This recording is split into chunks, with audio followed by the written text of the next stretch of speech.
In related news, the alarm sounded and action taken to address growing overcrowding at the Bahamas Department of Correctional Services, with officials starting with one particular population. Cleopatra Murphy has the details of a step the Minister of National Security deems a necessary one that could very well prevent even bigger problems at the facility.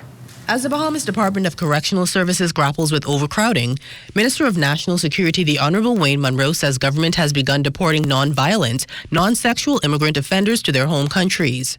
So far, about 85 prisoners granted the prerogative of mercy have been deported under the understanding they must not return to the Bahamas, among them Haitian, American, and Jamaican nationals. The reality is if the prison continues to be overcrowded, at some point, somebody is going to bring an action that will cause for less than an orderly reduction in the prison population. Munro says the inmates were already set to be released soon, adding that the prison was designed to house 1,200 to 1,300 inmates comfortably, but in recent times hit 1,900. The Commissioner of Corrections sounded the alarm towards the end of last year, and they then went through their records identifying persons who have nonviolent offenses who are set for release in a short period of time.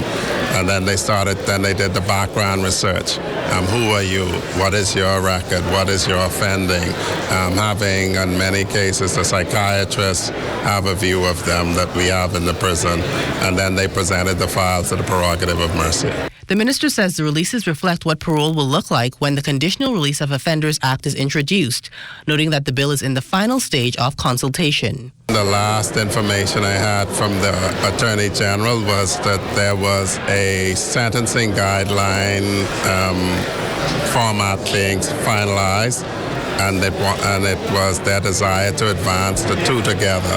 So when you talk about sentencing guidelines, you also have the same conditional release of offenders. ZNS News understands that more than 200 inmates were detained at BDOCs between 2025 and 2026. The average cost of feeding an inmate, $17,000 annually. For the Bahamas Tonight, I'm Cleopatra Murphy.